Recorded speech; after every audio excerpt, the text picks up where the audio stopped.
They thought I'd never find out, but I uncovered every detail of their betrayal, and what I revealed at the family table changed everything. I always thought my wedding day would be remembered as the happiest moment of my life. The day I would finally stand beside the woman I loved and promise her forever. What I didn't know was that it would also become the stage for the most humiliating betrayal I could ever imagine. Weeks before the ceremony, I stumbled upon a secret so dark, so cruel, that it made me question not only my relationship, but my own family. In the weeks leading up to my wedding, my life looked picture perfect to everyone else. Friends congratulated me constantly, my parents seemed proud, and even coworkers would joke about how I'd finally locked down the dream girl. On the surface, it all looked flawless. We had the venue booked, the invitations sent, and her dress already hanging in the closet of our shared apartment, wrapped in delicate plastic like some sacred artifact. But inside, I was drowning in unease I couldn't explain. At first, I told myself it was normal pre-wedding nerves. That gnawing sensation in the pit of my stomach was just the weight of such a huge commitment. But the truth was darker. I noticed little things, fragments that didn't add up. She was suddenly more protective of her phone, turning it face down on the table when I walked in. She began taking long showers at odd hours, often emerging with her hair wet late at night, as if she needed to wash away something she didn't want me to notice. One evening, I came home earlier than usual, hoping to surprise her with dinner. The apartment smelled faintly of cologne that wasn't mine. A scent so specific, it made my stomach twist immediately because I knew it. It was my brother's. That sharp, woody fragrance he had worn for years, the one he bragged about after buying it on a trip abroad. I stood frozen in the hallway, heart hammering, as if the walls themselves were about to reveal the truth I didn't want to face. That I told myself I was being paranoid. That maybe he'd been here, dropping something off, chatting casually, and I had missed it. But deep down, the seed of suspicion had been planted, and it began to grow roots that wrapped around every single interaction, every moment of silence, every odd look between the two of them. From that night on, I began paying closer attention, and what I uncovered slowly, piece by piece, would destroy the fragile illusion of happiness I had been clinging to. From that evening onward, nothing felt the same inside our apartment. I started noticing things that previously I would have dismissed without a second thought. A glass on the counter with a faint smear of lipstick that didn't match hers. A shirt in the laundry basket that wasn't mine but also didn't seem to belong to her. Little details that didn't scream betrayal on their own but whispered it in a language my mind couldn't stop translating. That I became hyper-aware of her habits, of every shift in her routine.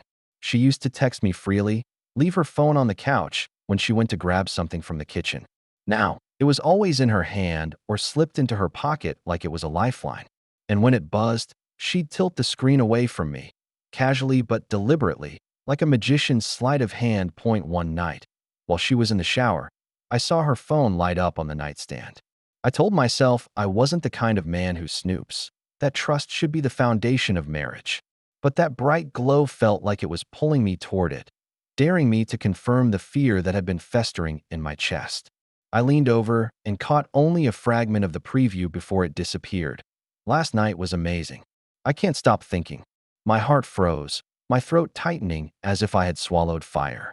I didn't even see the name attached to the message, but my gut told me the truth before my brain could process it. And then I remembered the cologne, the way she laughed too quickly when my brother was around.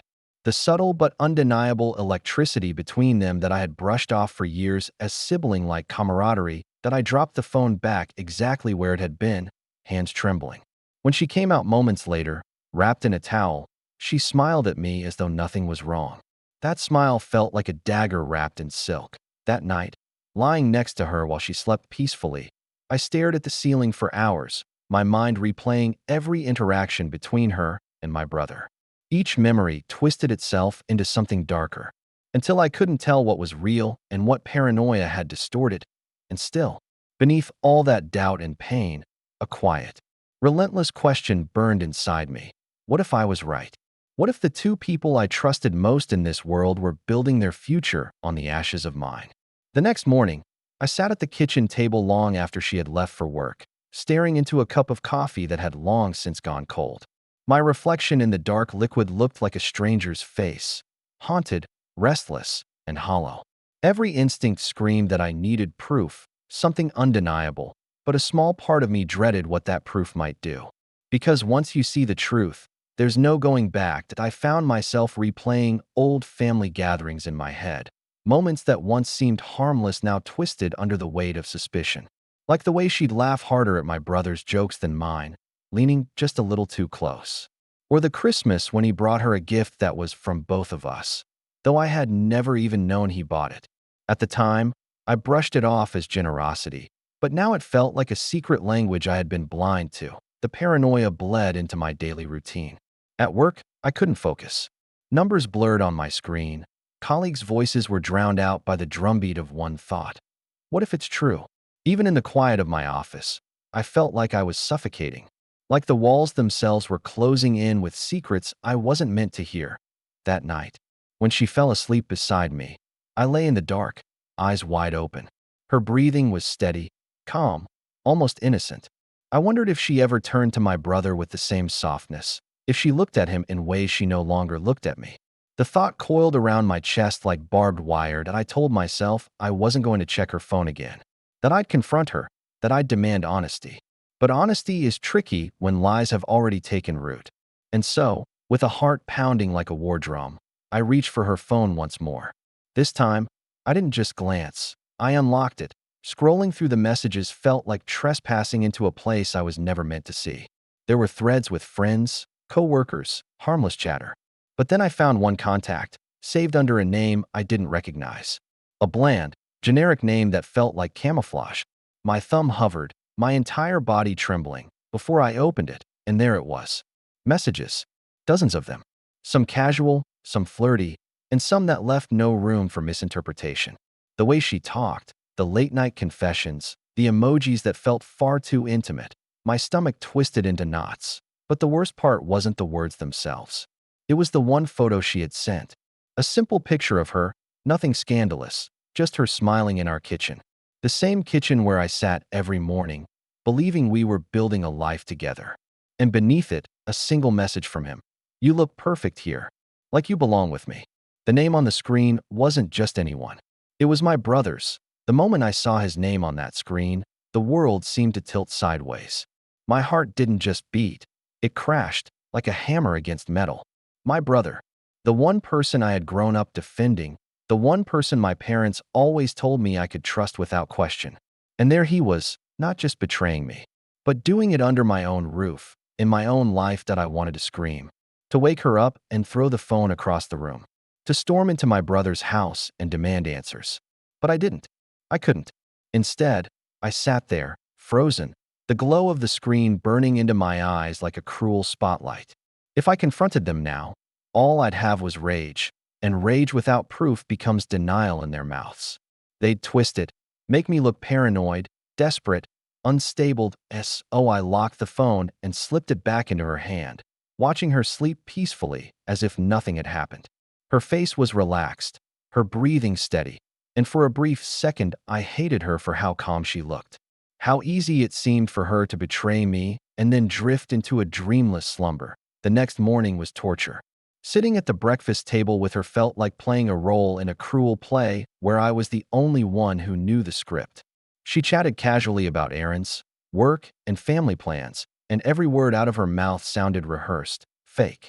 My brother texted me later that day, just a simple "How are things?" Like he hadn't just destroyed everything I thought I knew. I forced myself to reply normally, to keep up the mask. If they were plotting this betrayal behind my back, I'd be damned if I let them know I was onto them. Instead, I decided then and there that I needed more. More evidence, more confirmation. I wasn't just going to catch them. I was going to catch them in a way they couldn't deny, couldn't lie their way out of. So I began watching them. Not openly, not in a way that could give me away. Just subtle observations. The glances that lingered a second too long. The way conversations seemed to die the moment I entered the room. Little cracks in their facade that, once noticed, became impossible to unsee. But the most chilling moment came one evening when we all ended up at my parents' house for dinner. My brother poured her a glass of wine before he poured mine. A small gesture, barely noticeable, but when their eyes met for that fleeting second, my gut clenched. It wasn't brotherly. It wasn't innocent. In that moment, I realized this wasn't just suspicion. This was real. From that dinner on, my mindset shifted completely. This wasn't about jealousy, paranoia, or some misunderstanding I'd eventually laugh about. This was a chess match, and for the first time, I realized I'd been playing blindfolded while they moved their pieces in plain sight. The next morning, while she was in the shower, I sat at the kitchen table with a blank notebook and a pen. My hands trembled as I wrote the date at the top of the page. It felt almost absurd, like I was a detective in my own home, but there was no other way. Every detail, every strange glance, every unexplained absence would go in this notebook. If they wanted to gaslight me into thinking I was crazy, fine. But I would have hard proof staring me back in the face that I began small. Checking receipts left on the counter. Watching how long her errands took compared to usual. Quietly noting the times my brother suddenly stopped answering texts when she left the house. Each small thing on its own looked like nothing. Together, they formed a picture, a pattern of coordination that I even began studying their body language at family gatherings. Sitting a little too close on the couch, leaning in just slightly when they talked, private smiles they thought no one saw. Those moments burned themselves into my mind like photographs. One night, when she left her laptop open, I saw an email from my brother's work account to hers. It wasn't explicit, but the subject line, "Same time tomorrow," was enough to make my chest tighten. I didn't open it. Not yet. Not until I had a way to do it without them knowing. And still, I acted normal. I cracked jokes at dinner, texted my brother memes, kissed her goodnight like nothing was wrong. Because I understood something now. If I wanted the truth, I couldn't let them feel even a tremor of my suspicion, but the act was killing me. I'd wake up in the middle of the night, drenched in sweat, my heart pounding from dreams where they laughed about me behind closed doors. Some mornings I couldn't eat, couldn't even look at her without feeling sick. Yet through it all, one thought kept me steady. Soon. Soon I'll have everything I need. Soon, the mask will drop, and it won't be mine. It happened on a Tuesday night. One of those evenings that already felt heavy with silence. She told me she was heading out to grab groceries because she wanted to cook something special the next day. I smiled, nodded, even offered to come along. But she waved me off with that same casual ease. The moment the door clicked shut, my chest tightened. My gut screamed at me not to just sit there. For weeks I'd been collecting breadcrumbs, hints, circumstantial things. But this time, something told me the trail wouldn't be so subtle that I waited 10 minutes, long enough for her to get a head start, before grabbing my jacket and heading out. My heart raced like I was doing something forbidden, though deep down I knew the betrayal wasn't mine. I drove slowly at first, then sped up, following the route she usually took toward the store. But she never made it that far. 2 blocks before the supermarket, her car was parked outside a quiet little bar. The kind of dimly lit place where people went specifically to avoid being seen. I killed my headlights and pulled up far enough away not to be noticed. My palms were sweating as I leaned forward, watching through the windshield. And then I saw him, my brother, already sitting at a booth in the corner. She slipped inside and slid across from him like it was the most natural thing in the world. No hesitation, no awkwardness. Their smiles weren't polite or friendly. They were warm, familiar, intimate. I sat frozen, gripping the steering wheel so tight my knuckles ached. For a second, I wanted to believe maybe it was just a coincidence. Maybe they'd bumped into each other. But then her hand reached across the table, brushing his as he laughed at something she said. That tiny touch was the crack in the dam. Everything I'd written in my notebook, every suspicion I'd pushed down, flooded back with brutal clarity. I fumbled for my phone, hands shaking so badly I nearly dropped it. Through the windshield, I zoomed in and snapped the picture. The kind of picture you couldn't argue away. The kind that would tear apart their carefully built web of lies that I in that moment. The ground didn't just shift beneath me. It split wide open, because now I wasn't chasing shadows anymore. I had them. I sat there in the dark, the photo still glowing on my phone screen like a lit match in a powder room. It wasn't just a picture, it was leverage, proof, a weapon that could burn their entire scheme to the ground. My pulse was still hammering from the shock, but beneath it, something else was rising. Clarity. For weeks I'd been stumbling blind, reacting to scraps of evidence and gut instincts. Now I had something solid. And with that solidity came a strange, cold calm. I wasn't going to burst in, scream accusations, or play into their hands. No, if they wanted to manipulate, I would learn to manipulate better. I started the car, but didn't drive home immediately. Instead, I parked in a quiet lot a few blocks away and opened my notes. Every observation I'd written before, the odd errands, the private whispers, the small lies, suddenly lined up like chess pieces. Their moves had been clever, but also predictable. They thought I was too trusting, too naive to see the pattern. They were wrong. I spent nearly an hour there, writing, cross-referencing dates, even drawing a crude map of where they met and when. By the end, I could almost see the architecture of their plan, how they'd subtly undermined my reputation with our parents, how they'd spun narratives about me being irresponsible or unstable, how each step had been meant to make me the obvious black sheep in the will. But I wasn't going to confront them yet. Confrontation would give them a chance to twist the story, to paint me as paranoid. No, this needed patience. I would let them think they were still winning. Let them believe I was still the oblivious brother, fumbling in the dark. The next day, I began quietly gathering more bank statements, text logs, even conversations with distant relatives. I kept my face neutral, my tone mild. Around them, I was all smiles and small talk. Inside, I was steel, because the next move wouldn't be a slip of anger. It would be a strategy, a clean, precise trap that would catch them in their own web, and for the first time in weeks. As I tucked my phone back into my pocket, I felt something like control again. I woke up the next morning with a different kind of energy coursing through me. Not panic, not despair, but a cold, deliberate focus. The photo in my phone wasn't just a clue anymore. It was the first tile in a mosaic that, once complete, would expose everything. I began to live a double life. On the surface, I played the role they'd assigned me, the distracted brother, too wrapped up in his own issues to notice what was happening. I even went out of my way to appear busy or careless, dropping hints that I'd be away more often, so they would relax and slip up. But beneath that facade, I was working. Every spare moment became an opportunity to pull another thread. I started combing through old family group texts, saving screenshots of any messages where they had twisted my words or blamed me for things I hadn't done.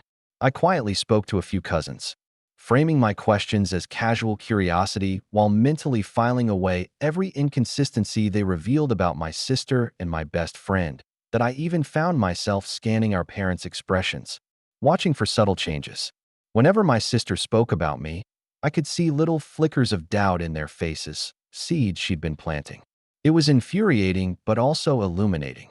The manipulation was working, which meant my evidence had to be undeniable when the time came. In the evenings, I'd sit at my kitchen table under the soft yellow glow of the lamp, sorting my findings like puzzle pieces. Dates lined up. Patterns emerged. I could see how my sister and my best friend had been coordinating, using family emergencies as excuses to meet privately, inventing stories about my irresponsibility to make themselves look like the reliable heirs. Sometimes, my hands would tremble with anger, but I'd force myself to stop, breathe, and remember the plan. This wasn't about emotion anymore. This was about timing, precision, and making sure their house of cards collapsed on its OWN.by the end of the week. I had a folder, hidden deep in a cloud drive under an innocuous name, full of screenshots, bank transfers, even a voice memo from a cousin who accidentally let slip that my sister had been asking about our parents' lawyer. The picture was forming, and it was damning. They thought they were playing chess. But I was done being a pawn. It happened on a Tuesday evening, a moment that felt ordinary until it wasn't. I'd been following the breadcrumb trail for days, collecting small hints and inconsistencies. But this was the night when everything clicked into place. Our parents had always kept a big oak desk in the study, the kind with deep drawers and old-fashioned brass handles. They rarely let anyone rummage through it, but my father had asked me to drop off some documents that day. When I opened the middle drawer to slide the papers in, a manila folder slipped off the stack and fell open on the desk. Inside were drafts of a new will. My heart hammered so hard I could hear the blood in my ears. On the top page, in bold black type, was a clause that changed everything. The main assets were to be entrusted to Emily and her spouse, except Emily wasn't married. My sister had somehow convinced our parents to designate my best friend as her executor. In the event of a joint inheritance, it was like a punch to the stomach. All the odd remarks, the family meetings I hadn't been invited to, the subtle digs at my reliability. They had been building toward this. They weren't just hoping to push me aside. They'd already written me out. I forced myself to take a photo with my phone, my hands barely steady enough to focus the camera. Then I slid everything back exactly as it had been, closed the drawer, and walked out of the study with my face carefully blank. On the drive home, my mind raced. This wasn't speculation anymore. This was evidence. This was the smoking gun. If I moved too soon, they'd deny everything. If I moved too late, the will would be signed, and it would be too late to stop them. So, for the first time in weeks, I felt calm. Cold, but calm. I had what I needed. Now it was no longer about gathering proof. It was about building the perfect moment to reveal it. I parked in my driveway and sat in the car until the sun dipped below the trees, rehearsing the steps in my head. This wouldn't be a screaming confrontation. It would be a quiet, surgical cut, one they couldn't wriggle out of. And for the first time since this began, I almost smiled. They thought they'd written me out of the story, but I was about to rewrite the ending. From that night onward, everything shifted. I was no longer stumbling in the dark, second-guessing my suspicions. I had proof, solid, undeniable, black and white evidence. And with that came a strange sense of power, but power without patience is wasted. If I confronted them head-on, they'd deny, twist, and spin until our parents doubted me. My sister had always been good at playing the perfect daughter, and my best friend, the so-called loyal ally, knew exactly how to charm his way into trust. If I charged in screaming, I'd only look paranoid, bitter, maybe even jealous. So I began planning something quieter. A reveal so clean and devastating that they wouldn't even have time to build their defense. I started by replaying every recent family gathering in my mind, scanning for patterns. I noticed how Emily always steered the conversation toward responsibility, maturity, long-term planning. My friend would back her up, tossing in lines about stability and how some of us weren't ready for serious commitments. Subtle digs at me, but carefully wrapped in polite tones so they sounded like observations instead of attacks. That gave me an idea. If they were so comfortable hinting about my unreliability, what if I set the stage for them to say it outright? The next step was timing. Our parents were planning a weekend dinner soon, just the five of us, something rare these days. It was the perfect stage. I'd bring a topic up, nudge the conversation in just the right direction, and let them talk themselves into a corner. I didn't need to accuse them. I just needed to let them reveal their own manipulation while my parents were listening. But I wouldn't go in unprepared. I began quietly collecting smaller threads to weave into the larger picture. Texts I still had from my friend hinting at big things ahead. A scribbled note I found in Emily's handwriting while helping her pack some boxes, where she had outlined future shares with his initials next to hers. I saved it all, neatly organized, ready to use like chess pieces, and while I waited, I practiced my expression in the mirror, calm, steady, even a little disappointed. Not angry, not vengeful. If I looked too emotional, they'd claim I was exaggerating. But if I looked steady, if I looked like the only adult in the room, then every word I dropped would land like a stone in water. The plan wasn't about shouting the truth. It was about letting silence do the work, letting their own words trap them. And when the moment came, I'd be ready. The night of the family dinner came faster than I expected. All day, my stomach twisted with a mix of nerves and anticipation. It wasn't just dinner. It was the stage I had been waiting for. The moment where I'd start pulling on the thread that could unravel their whole web of lies. The table was perfectly set. Our parents had gone all out, like they always did for family-only occasions. The smell of roasted chicken and herbs filled the room, the kind of smell that usually made me feel comforted, safe. But tonight, every detail seemed amplified, like I was watching the scene through a lens, studying every move, every word. My sister sat across from me, smiling sweetly, too sweetly. My best friend, no, my former best friend, was on her left, leaning in, laughing at my dad's jokes a little too eagerly. They looked relaxed, confident, certain that their scheme was invisible. Airtight. I let the small talk run its course. The weather, my mom's new recipe, some neighborhood gossip. All the while, I was quiet, nodding, waiting for the right moment. I needed to slip in the topic without raising suspicion, so naturally it would feel like an accident. Finally, when my dad mentioned something about getting older and having less energy than before, I saw my opening. I leaned in slightly, my tone casual but loaded, and said, "It's funny you mention that. I've been reading about estate planning lately. Apparently, a lot of families run into conflict because they don't prepare ahead of time. Some siblings end up at each other's throats when the parents aren't around to set things straight." The air changed instantly. My mom gave a nervous laugh, brushing it off with a comment about, "Oh, we're not going anywhere just yet." But I saw it, the flicker in my sister's eyes, the split-second glance she exchanged with my so-called friend. It was quick, but unmistakable, like two poker players caught off guard by a sudden bet that I pretended not to notice, kept my face calm, almost curious, as if I was genuinely interested in the subject. "I mean, I've heard horror stories," I continued, deliberately drawing it out. "Families torn apart because one sibling feels cheated. Sometimes it's not even about the money. It's about trust, about who parents really believe deserves responsibility." That was the bait. My sister tilted her head, putting on her best innocent act. "Well, isn't it obvious who's responsible and who's not?"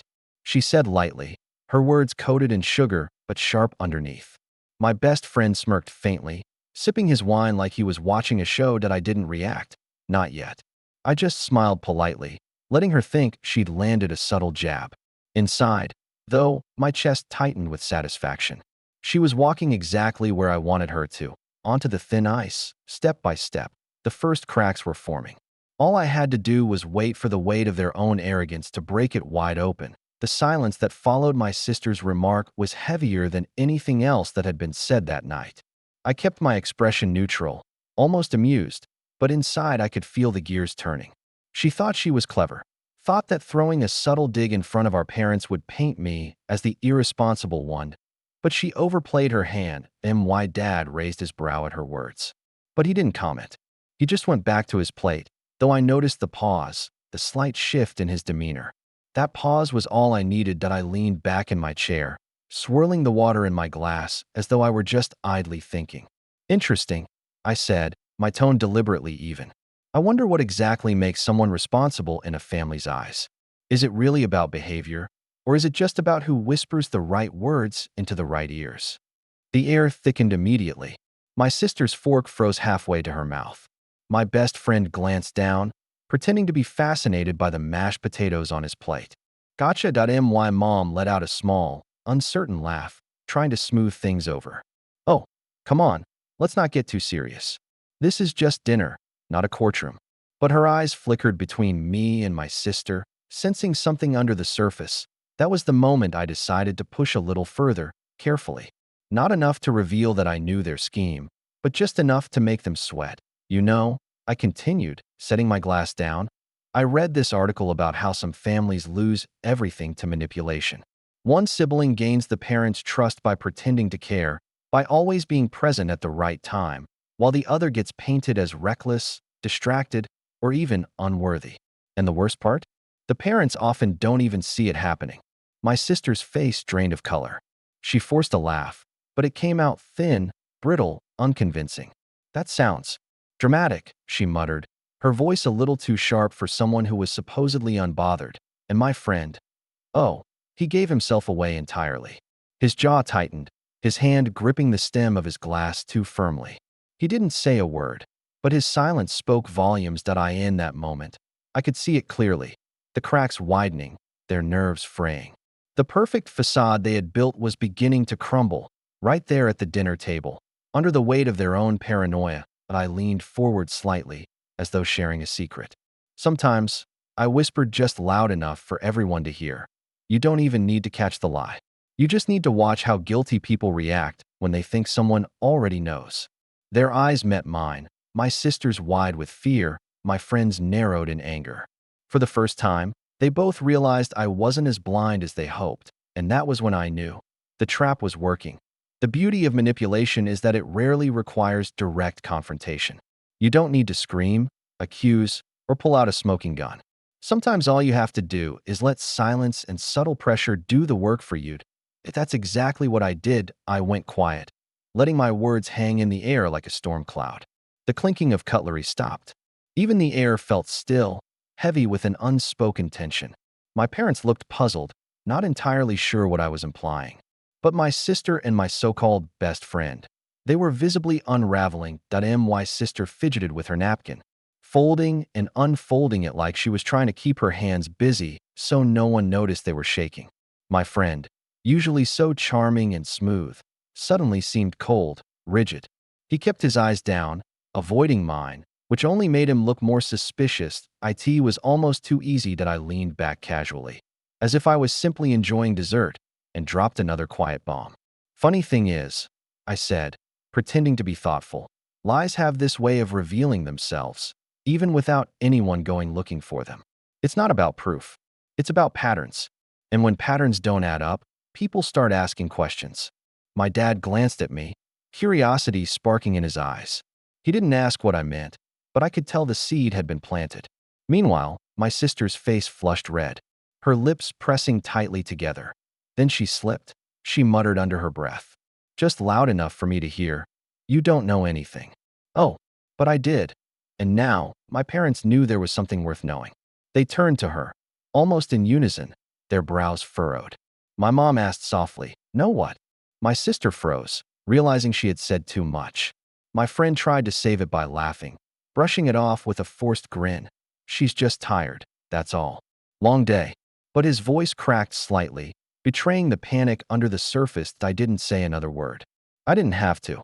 The more I stayed quiet, the more the room filled with suspicion, not toward me, but toward them. They were so desperate to keep their secret buried that they were digging their own graves. One nervous twitch and one slip of the tongue at a time. And I sat there, calm and collected, watching the trap close around them. The silence stretched until it was unbearable. I could almost hear the clock ticking in the hallway, marking each second of their unraveling. My sister's eyes darted between our parents and the floor, while my friend sat rigid, jaw clenched, like he was holding back 1,000 words he didn't dare say. That's when I leaned forward, resting my elbows on the table, my voice calm but sharp enough to cut through the tension. "You know," I said, "when you spend enough time watching people, you start noticing the little inconsistencies. The way stories change ever so slightly. The way money suddenly disappears without explanation. The way two people who shouldn't have much to talk about start spending an awful lot of time whispering together." I looked directly at my sister and then at my so-called best friend. Neither of them could meet my eyes. "Mom, Dad," I continued, my tone softer now, almost regretful. I didn't want to believe it. I didn't want to think that my own family, my own blood, would go behind my back to try and cut me out of the picture. But I couldn't ignore what I saw. I pulled out a small folder I had kept hidden under my chair.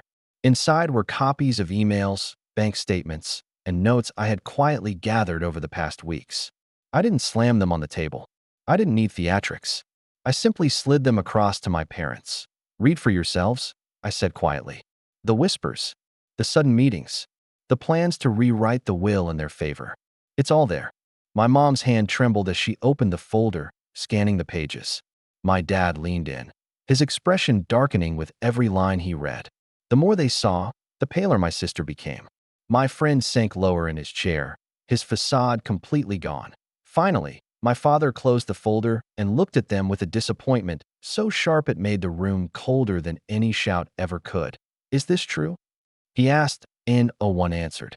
And that silence was louder than any confession. I leaned back, exhaling slowly. "I didn't expose you to hurt you," I said, though my eyes never left theirs. "I exposed you because family is built on trust. And when you destroy that, you don't just lose money or inheritance. You lose everything that makes family matter." The table was silent. No one moved, no one breathed. And in that silence, the truth stood naked, undeniable, impossible to hide. For the first time in weeks, I felt a strange calm wash over me. The storm was over, but the wreckage it left behind would take a lifetime to repair. Thank you for watching this story on True Tales Hub. Please like the video, subscribe to the channel, and turn on the notification bell so you won't miss our next story. That we post new tales twice a day, and each one comes with unexpected twists you won't see coming.